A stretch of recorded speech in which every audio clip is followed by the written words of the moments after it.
Hello student. तो chemistry के 11th class में पहला चैप्टर चल रहा है। इसके अंदर आज का जो टॉपिक है वो है स्टोइक्योमेट्री एंड स्टोइक्योमेट्रिक परिकल।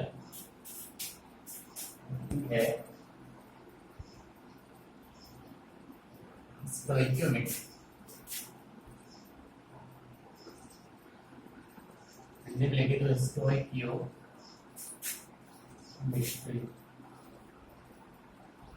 परिकल।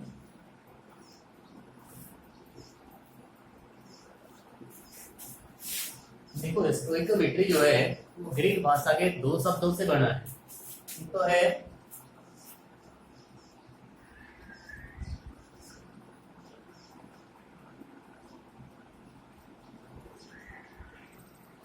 स्टोइकियोन, जिसका अर्थ होता है तत्व, और एक है मेट्रोन, जिसका अर्थ होता है मां। इन दोनों शब्दों से मिलकर बना होता है स्टोइक्योमेट्री। स्टोइकियोन का अर्थ होता है धातु और मेट्रोन का अर्थ होता है मां। यानी किसी भी रासायनिक अभिक्रिया के अंदर जो क्रिया कारक या उत्पाद जो होते हैं उनके द्रव्यमान या आयतन को मापने की जो प्रक्रिया है वो स्टोइक्योमेट्री परिकलन कहलाती है। अब किस तरह के द्रव्यमान मापे जाते हैं तो उससे पहले हमें एक संतुलित रासायनिक समीकरण लिखनी आनी जरूरी है।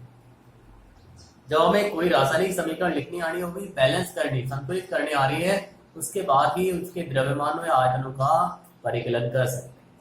वो बैलेंस समीकरण लिखें कि जैसे मान लीजिए मैथेन की दहन की अभिक्रिया ली, मैथेन का दहन करा, जला दे, तो मैथेन जो होती है उसका फॉर्मूला होता है CH, और दहन के लिए ऑक्सीजन गैस आवश्यक होती है। इसी के उपस्थिति में दहन होता है। जला रहे इसलिए हमें गर्म कर। अब देखो ये दोनों अभिक्रियाएं ना, ये दोनों जो क्रिया कारक है ये दोनों CH4 के साथ पूर्ण ऑक्सीजन अभिक्रिया करेगी तब दहन। तो जो अभिक्रिया के अंदर भाग ले रहे हैं वो क्या कहलाते हैं? क्रिया कारक। जो अभिक्रिया में भाग ले क्रिया कारक कहलाते हैं। उसके बाद में क्या बनेगा वहां, तो तीर का निशान लगा देंगे। तीर के निशान के उस साइड का लिखते हैं, प्रोडक्ट को लिखते हैं CH4O2। उसके बाद में गर्म कर रहे हैं, जला रहे ना, जला रहे तो गर्म का निशान कहाँ? तीर के निशान के ऊपर लगाएंगे, ये निशान है।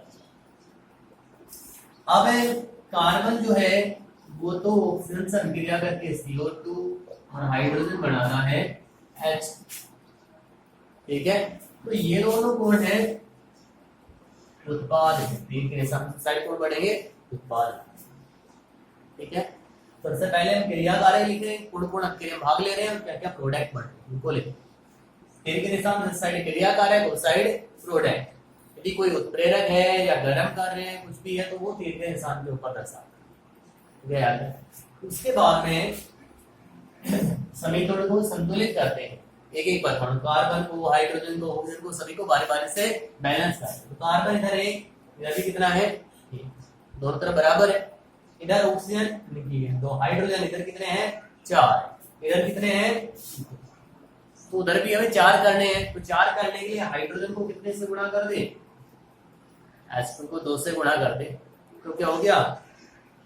4 हाइड्रोजन। हाइड्रोजन दोनों तरफ बैलेंस हो गए। उसके बाद ऑक्सीजन बैलेंस करते हैं। यहाँ 2 4 ऑक्सीजन, तो हमें 4 करने हैं तो इस O2 को 2 से गुणा कर, तो 2O2। अब इसमें कार्बन, ऑक्सीजन, हाइड्रोजन सभी बैलेंस होते हैं। ठीक है, तो उसके बाद जो क्रिया कारक या उत्पाद है उनकी भौतिक अवस्था क्या है, कि वो ठोस है, कि वो द्रव है या गैस है, वो भी लिखते हैं। यदि गैस है तो G, लिक्विड है तो L, तो सॉलिड है तो S लिखते हैं। तो CH4 मैथेन गैस होती है, ऑक्सीजन भी क्या है? गैस है, CO2 भी कौन है? गैस है, और जब जलता है तो वहां पे जलवाष्प बढ़ती है, यहाँ की जल बढ़ता है। तो इनकी यहाँ H2 भी कैसी अवस्था में है? गैस अवस्था, भौतिक अवस्था लिखी। उसके बाद में आगे जो संख्या लिखी है 2, यहाँ 2, ये 2 लिखे ना, ये यहाँ पे गुणांक है, या फिर कह सकते हैं ये मोल की संख्या है। इस अभिक्रिया में 1 मोल CH4 2 मोल O2 अभिक्रिया करके 1 मोल CO2 2 मोल H2O बना। आपके जो गुणांक लिखा रहता है वो क्या होती है, मोल की संख्या होती है। यहाँ तक हो गया। तो ये जो समीकरण है कि संतुलित समीकरण है। अब इस संतुलित समीकरण से हमें स्टोइकियोमेट्रिक परिकलन करना है, क्योंकि द्रव्यमानों का परिकलन करना है। तो हमें देखना है कि कितने ग्राम है, कितने मोल CH4 काम में आ रही है, कितने मोल ऑक्सीजन काम में आ रही है, क्या प्रोडक्ट बन रहा है, तो इस तरह से। तो देखिए CH4 आगे गुणांक 1 नहीं लिखा, मतलब यहाँ कितनी है 1, यहाँ गुणांक कितना लिखा है 2 लिखा है, ये कितनी है 2 मोल। CO2 1 मोल, H2O 2, तो मैंने लिख दिया। अब मान लीजिए इनके सभी के मोलर द्रव्यमान ज्ञात कर लें तो मात्रा ग्राम में भी लिख सकते हैं। तो CH4 का मोलर द्रव्यमान लिखिए तो कार्बन का होता है 12, हाइड्रोजन के 4 परमाणु, एक का होता है 1, तो कितना हो गया 16। यानी कि 1 मोल CH4 कितने ग्राम के बराबर है 16 ग्राम के बराबर है। तो 1 मोल लिखिए या फिर कितने लिख दे 16। O2 का निकालें तो ऑक्सीजन जो होती है वो कभी O परमाणु ही O2 के रूप में है। दूसरा 2 परमाणु गुणा ऑक्सीजन होता है 16, ये हो गया 32 ग्राम। यानी कि 1 मोल ऑक्सीजन होती है 32 ग्राम, यहाँ कितनी है 2 मोल, तो 2 गुणा 32 ग्राम या 64 ग्राम। ठीक है। अब CO2 ये लिख दें, कार्बन का होता है 12, ऑक्सीजन का होता है 16, तो 32 और 12 44। यानी कि 1 मोल CO2 जो होती है वो 44 ग्राम होती है। यहाँ 1 मोल ही है तो ये हो गई 44, इसका मोलर द्रव्यमान है 44। H2O हाइड्रोजन 2 है, ऑक्सीजन 16, तो एक हाइड्रोजन का 1, H2 का हो गया 2 ग्राम प्लस में 16 18 ग्राम, मतलब 1 मोल H2O 18 ग्राम है। तो यहाँ कितने हैं 2 मोल, तो 2 गुणा में 18 ग्राम, तो ये हो गया 36 ग्राम। तो यहाँ कहें यदि 16 ग्राम मीथेन का दहन करें उसके लिए आवश्यक होती है 64 ग्राम ऑक्सीजन, जरूरी है। उसके बाद में 44 ग्राम CO2 और 36 ग्राम H2O बनेगा। मोल में लिखें तो 1 मोल CH4 2 मोल ऑक्सीजन से अभिक्रिया करके 1 मोल CO2 और 2 मोल H2O बना। अब मान लीजिए इसकी मात्रा चेंज कर दी जाती है, मान लीजिए इसके विज्ञान में लिखा हमने 8 ग्राम, तो 8 ग्राम मीथेन का दहन कराएं तो कितनी ऑक्सीजन चाहिए या फिर कितनी CO2 बनेगी या कितना H2O बनेगा। तो जब हमें बैलेंस इक्वेशन लिख देंगे तो आराम से याद कर लेंगे। जैसे एग्जांपल लिखा मैंने 8 ग्राम CH4 के दहन के लिए आवश्यक O2 की मात्रा ज्ञात की। सबसे पहले काम क्या है संतुलित समीकरण, तो लिखी रखी हमने। ठीक है। अब हम लिखे कि 16 ग्राम जब मीथेन का दहन करते हैं तो आवश्यक O2 की मात्रा कितनी है 64 ग्राम से। ठीक है, 16 ग्राम का दहन कर रहे हैं तो 64 ग्राम ऑक्सीजन चाहिए, ठीक है ना। तो 1 मोल के लिए 2 मोल, तो ये 16 ग्राम, ये 2 मोल कितना 64। यदि मान लीजिए अब 1 ग्राम CH4 का दहन करें तो 64/16 ग्राम ऑक्सीजन चाहिए। यहाँ कितनी है 8 ग्राम, तो 8 ग्राम CH4 का दहन किया जाए तो 64/16 गुणा 8 2 32 ग्राम ऑक्सीजन।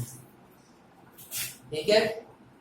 यदि हम ग्राम में नहीं यहाँ लिखा होता 0.5 मोल CH4 के लिए आवश्यक O2 की मात्रा ग्राम में या मोल में याद करें तो भी याद कर सकते हैं। देखो 8 ग्राम नहीं लिखे मोल लिखा हुआ है भाई। 1 मोल CH4 का दहन करते हैं तो 2 मोल O2 बढ़ती है ना। यानी कि 1 मोल CH4 के दहन के लिए आवश्यक जो है ऑक्सीजन की मात्रा कितनी है 2 मोल। अब 1 मोल के लिए कितनी है 0.5 मोल के लिए कितनी हो जाएगी 2/0.5 कितना आ जाएगा 1। अब ग्राम में मात्रा चाहिए तो 1 मोल ऑक्सीजन कितनी होती है 32 ग्राम। यदि इनको पूछे कि कितनी CO2 बढ़ेगी कितना H2O बढ़ेगा तो भी बता दें। इस तरह से आसानी से हमें सोल्व कर सकते हैं। ये तो ग्राम में मात्रा। यदि आयतन पूछ लिया जाए तो आयतन भी याद कर सकते हैं।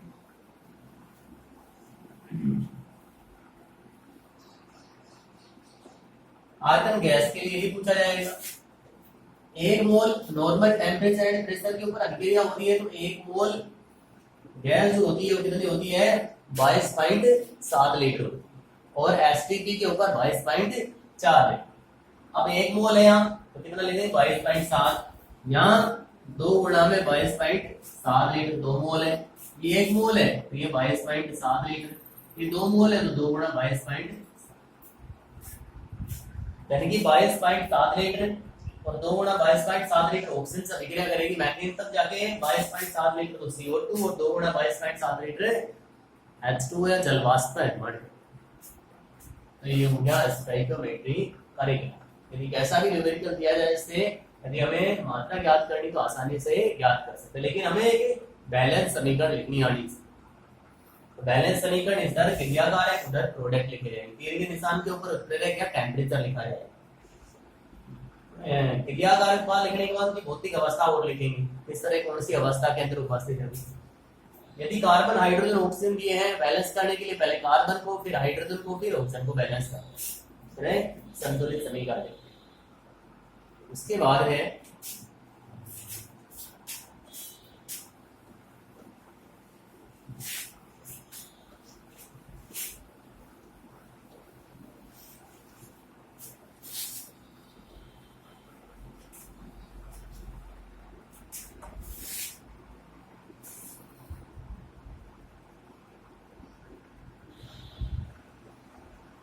तो पे डाले सांद्रता कि आधी बिलियन के अंदर किसी सॉल्यूशन के अंदर पदार्थ की मात्रा पूछी जाती है तो जाती मोल क्या है कितने मोल है कितने इसमें मोल अंश है या कितनी मोलरता का वैल्यून है कितनी मोलरता का है। तो इस तरह से वो अलग अलग इकाइयां पूछी जाती है तो वो क्या होती है सांद्रता की इकाइयां होती है। तो सांद्रता किसे कहते हैं कि किसी भी विलयन के अंदर उपस्थित विलय की मात्रा क्या कहलाती है सॉल्यूशन की सांद्रता है। विलयन की सांद्रता है कोई भी विलयन है तो उसमें उपस्थित विलय की मात्रा उस विलयन की सांद्रता हो। अब सांद्रता की अलग अलग इकाइयां हैं। पहले लिखूं नंबर 1 इससे पहले तो द्रव्यमान परसेंट पहले पढ़ लिया द्रव्यमान परसेंट हमने।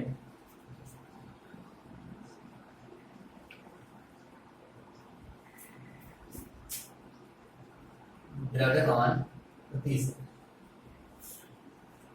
भार प्रतिशत होता है द्रव्यमान प्रतिशत होता है। तो द्रव्यमान परसेंट कैसे याद करेंगे। अब यहाँ विलयन की बात आ रही तो द्रव्यमान परसेंट की विलय का द्रव्यमान बटे विलयन का द्रव्यमान गुणा ग्राम में ये भी किसमें ग्राम में। तो क्या याद कर सकते हैं द्रव्यमान प्रतिशत याद। एक होता है भार प्रतिशत भार परसेंट विलय का द्रव्यमान विलय का भार बटे विलयन का भार गुणा 100 करते हैं तो वो भार परसेंट आता है। तो द्रव्यमान परसेंट और भार परसेंट। आयतन प्रतिशत भी निकालते हैं तो आयतन लिख देंगे तो आयतन परसेंट आता है। उसके बाद है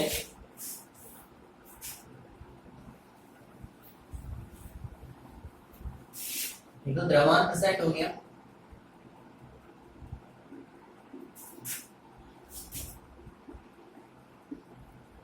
वो तो क्या हो गया विलय का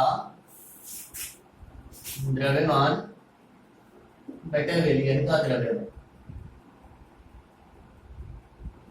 गुणा द्रव्यमान। दूसरा लिखते हैं हम मोलर कैपिटल एम से डिनोट कर। मोलरता क्या होती है कि 1 लीटर विलयन में उपस्थित विलय के मोल की संख्या,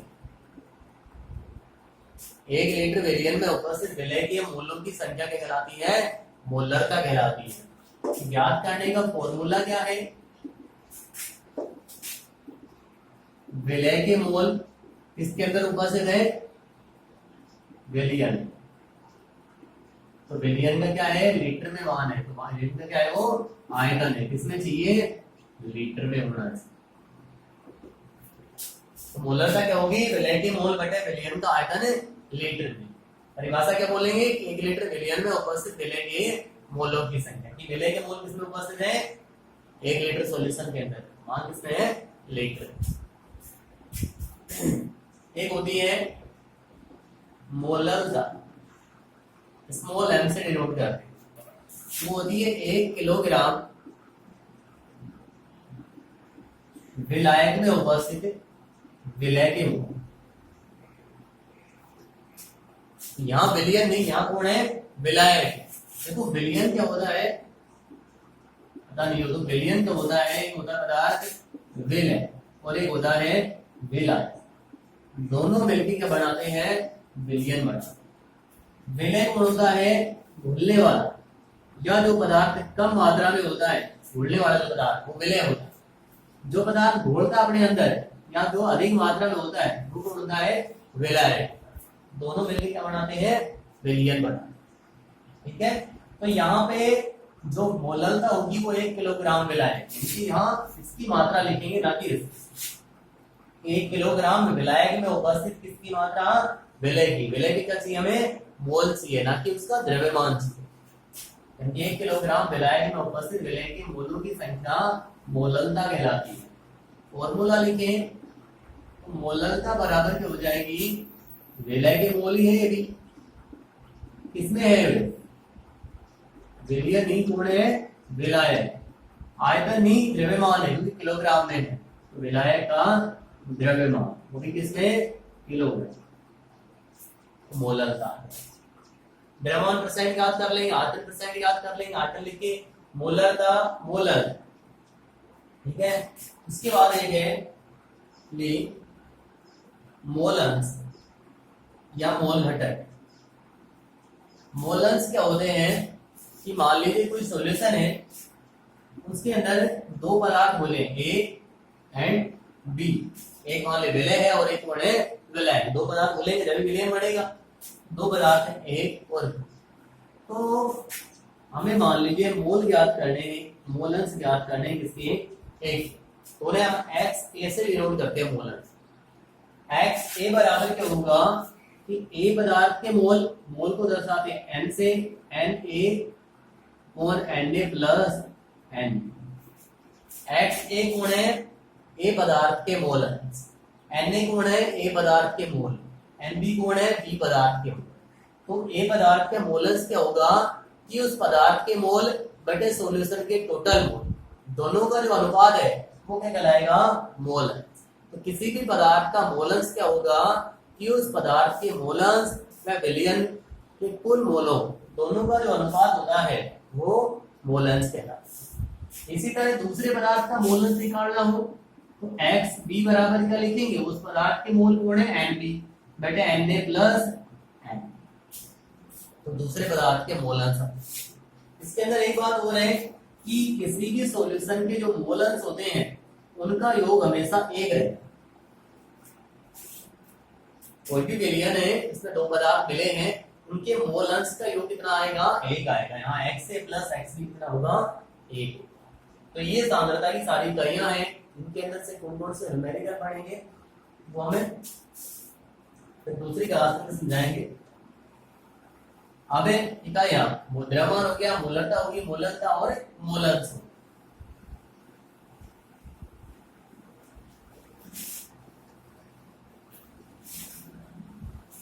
इनके एक न्यूमेरिकल करके देखना कि हो जाए तो ठीक है, फिर समझाएंगे।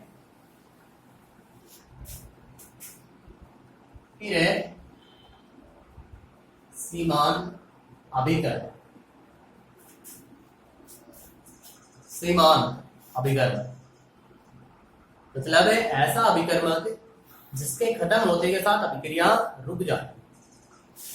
वह अभिकर्मक जिसके खत्म होने के बाद में अभिक्रिया रुक जाती है वो सीमांत अभिकर्मक है। अभिकर्मक कौन होते हैं? जो अभिक्रिया में भाग ले रहे हैं। ये जैसे मान लीजिए ए और बी अभिक्रिया में भाग लेके सी और डी उत्पाद बन रहा है। अब मान लीजिए ए की मात्रा खत्म हो गई तो अभिक्रिया रुकेगी, बी की मात्रा खत्म हो गई तो भी अभिक्रिया रुकेगी। यानी कि वो अभिकर्मक जिसकी मात्रा खत्म होने के बाद अभिक्रिया रुक जाती है वो सीमांत अभिकर्मक होता है। अब पता कैसे लगे कौन सा सीमांत अभिकर्मक है? तो इसके अंदर क्वेश्चन आते हैं, न्यूमेरिकल आते हैं कि जैसे N2 प्लस H2 अभिक्रिया करके NH3 बना। कि नाइट्रोजन और हाइड्रोजन जो गैस है वो अमोनिया का निर्माण करती है, दोनों अभिक्रिया करती है।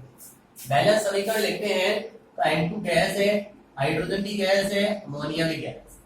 नाइट्रोजन 2, इधर भी 2 लिखेंगे तो 2 लिख दिया। हाइड्रोजन भी 6 तो 3 लिख के दिया। एक बैलेंस समीकरण लिख। अब इसके अंदर 1 मोल नाइट्रोजन 3 मोल हाइड्रोजन से अभिक्रिया करके 2 मोल अमोनिया बना। 1 मोल नाइट्रोजन जो होती है उसका द्रव्यमान कितना होता है? मोलर द्रव्यमान कितना होता है? 1 नाइट्रोजन 14 ग्राम तो 2 नाइट्रोजन 28 ग्राम। हाइड्रोजन का कितना होता है? 1 ग्राम। तो यहाँ परमाणु कितने हैं? 6 हैं। या एक मोल हाइड्रोजन जो होती है वो 2 ग्राम होती है, वो कितने हो गए? ये 6 ग्राम। अमोनिया 14 और 3 17 ग्राम, तो 2 मोल गुणा में 17, ये हो गया 34। अब क्रिया कारक और प्रोडक्ट दोनों तरफ जो द्रव्यमान की मात्रा है वो बराबर रहती है। यहाँ लिखे मान ले 28 से 34, तो प्रोडक्ट भी कितना बढ़ेगा? 34 ग्राम। द्रव्यमान स्थिर रहता है। द्रव्यमान संरक्षण का नियम बड़ा है, द्रव्यमान न उत्पन्न हो सकता है नहीं नष्ट हो सकता है। और इधर जितना द्रव्यमान उतना ही द्रव्यमान प्रोडक्ट में आए। अब देखो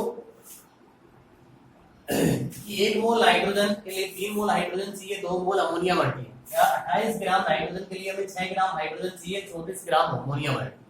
अब प्रश्न लिख दिया मान लीजिए मैंने कि भाई 14 ग्राम N2 और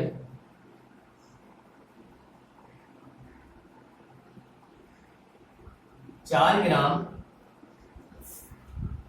हाइड्रोजन से अभिक्रिया कर अमोनिया बनाती है। यहाँ अमोनिया की मात्रा पूछ ले कितनी अमोनिया बनती है, या फिर हम सीमांत अभिकर्मक पढ़े तो वही पूछेंगे। अमोनिया बनाती है तो इसमें सीमांत अभिकर्मक पहचान। बैलेंस इक्वेशन लिखनी है सबसे पहले। मोल द्रव्यमान की मात्रा लिखिए। अब देखो 28 ग्राम नाइट्रोजन के लिए हाइड्रोजन की आवश्यक मात्रा कितनी है? 6 ग्राम। तो हमें पहले हम मोल ज्ञात कर लिया, द्रव्यमान ज्ञात कि कौन सा द्रव्यमान ज्यादा है, किस पदार्थ का द्रव्यमान कम। इससे यहां लिखे मैंने कि 28 ग्राम N2 के लिए आवश्यक H2 की मात्रा कितनी है? 6 ग्राम। 1 ग्राम N2 के लिए 6 गुणा में 28, असल में दिए 14 ग्राम। तो 14 ग्राम के लिए आवश्यक मात्रा कितनी है? 6/28 गुणा में 14 दूनी 28, 2 3, मतलब कितने ग्राम चाहिए?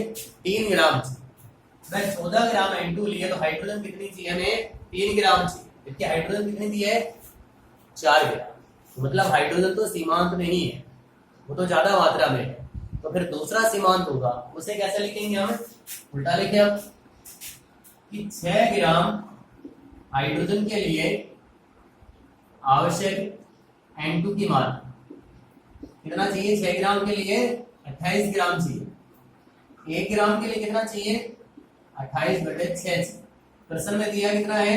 14 ग्राम। तो 14 ग्राम के लिए कितना चाहिए? 28/6 गुणा में 14। ये हो गया 3, ये हो गया 14।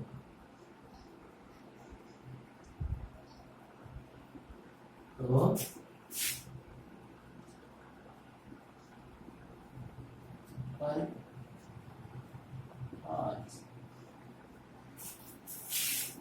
196 6/3 3 3 से 18 1 6 3 5 15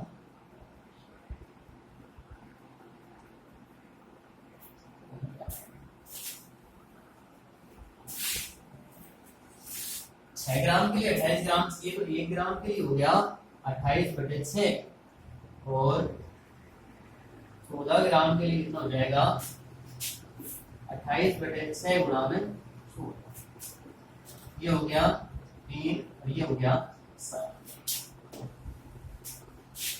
तो 28 गुणा 7 8 56 5 और 14 5 19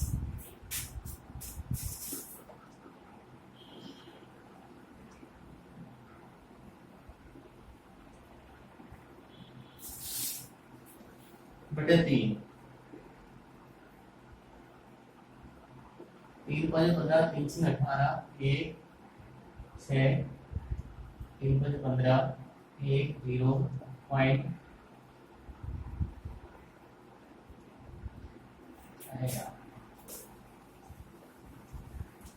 देखो जरा 6 ग्राम हाइड्रोजन के लिए आवश्यक N2 की मात्रा कितनी है 28 ग्राम चाहिए। 1 ग्राम के लिए कितनी चाहिए 28/6 ग्राम चाहिए, जबकि प्रश्न के अंदर हाइड्रोजन देखो हाइड्रोजन कितनी दी है 4 ग्राम की, तो यहाँ हाइड्रोजन लिखे तो हाइड्रोजन लिखे 4 ग्राम हाइड्रोजन के लिए आवश्यक मात्रा 28/6 गुणा में 4। अब 3 ये हो गया 2 ये हो गया 56/3 3 एकम 3 2 3 8 24 2 3 से 28 इतने चाहिए। मतलब है 4 ग्राम के लिए लगभग 18 ग्राम हमें क्या चाहिए नाइट्रोजन, जबकि प्रश्न के अंदर कितनी दी है 14 ग्राम। आवश्यक मात्रा कितनी है 18 ग्राम, इस समय दी कितनी है 14 ग्राम। तो नाइट्रोजन जो है वो आवश्यक मात्रा से कम है, आवश्यक मात्रा से कम है, तो यहाँ सीमांत अभिकर्मक कौन हो गया नाइट्रोजन। हमें 4 ग्राम यदि हाइड्रोजन दी है तो उसके लिए नाइट्रोजन कितनी चाहिए 18 ग्राम से ऊपर चाहिए, लेकिन प्रश्न में 14 ही ग्राम है, यानी कि 14 ग्राम के ऊपर अभिक्रिया रुक जाएगी, जबकि हाइड्रोजन वहां बची रहेगी, यानी कि सीमांत अभिकर्मक कौन हो गया N2। तो इस तरह सीमांत अभिकर्मक, और साथ में यदि प्रोडक्ट की मात्रा पूछिए तो भी बता देंगे कि जैसे 28 ग्राम के लिए कितनी बढ़ेगी 28 ग्राम N2 और 6 ग्राम H2 काम में लेंगे तो 34 ग्राम अमोनिया बढ़ेगी, तो यहाँ कितनी मात्रा में बढ़ेगी वो बता सकते हैं। तो यहाँ पे हमें जो आवश्यक मात्रा कितनी बढ़ेगी उसके लिए हमें इसी को काम में लेना है, इसी से बढ़ना है, क्योंकि यदि हमने इससे उसको काम में लेके प्रोडक्ट बता दिया इतना प्रोडक्ट पड़ेगा, इसमें तो ये बच जाता है। जब 14 ग्राम N2 काम में आती है तो उस समय केवल 3 ग्राम ही हाइड्रोजन चाहिए, 4 ले ली तो फिर तो यानी कि प्रोडक्ट कम बढ़ा और हम आंसर जो है गलत आएगा। तो कभी भी ऐसी स्थिति के अंदर जब सीमांत अभिकर्मक की बात आ रही है तो उस समय प्रोडक्ट कितनी मात्रा में बढ़ेगा, तो जो सीमांत अभिकर्मक आया है उसी को काम में लेके प्रोडक्ट बढ़ाएंगे। जैसे यहाँ N2 काम में है तो हाँ हम लिख देंगे 14 ग्राम 28 ग्राम N2 से प्राप्त अमोनिया की मात्रा कितनी है 34 ग्राम, तो 1 ग्राम से कितनी हो जाएगी 34/28, तो 14 ग्राम से कितनी हो जाएगी 34/28 गुणा में, तो प्राप्त अमोनिया की मात्रा ज्ञात हो जाएगी। वो सीमांत अभिकर्मक से ही करनी है, यदि यहाँ हम ये ना लेके हाइड्रोजन ले ली तो गलत आएगा, क्योंकि 3 ग्राम हाइड्रोजन और 14 ग्राम नाइट्रोजन की अभिक्रिया करके तभी अभिक्रिया होगी, बाद में 1 ग्राम जो हाइड्रोजन बच गई वो अभिक्रिया में भाग ले रही है तो अभिक्रिया बंद हो जाती है, सीमांत अभिकर्मक आए। तो यहाँ पूरी स्टोइकियोमेट्री हो गया, सीमांत अभिकर्मक और सांद्रता की इकाइयां हो गई। आज के लिए बस इतना ही हो।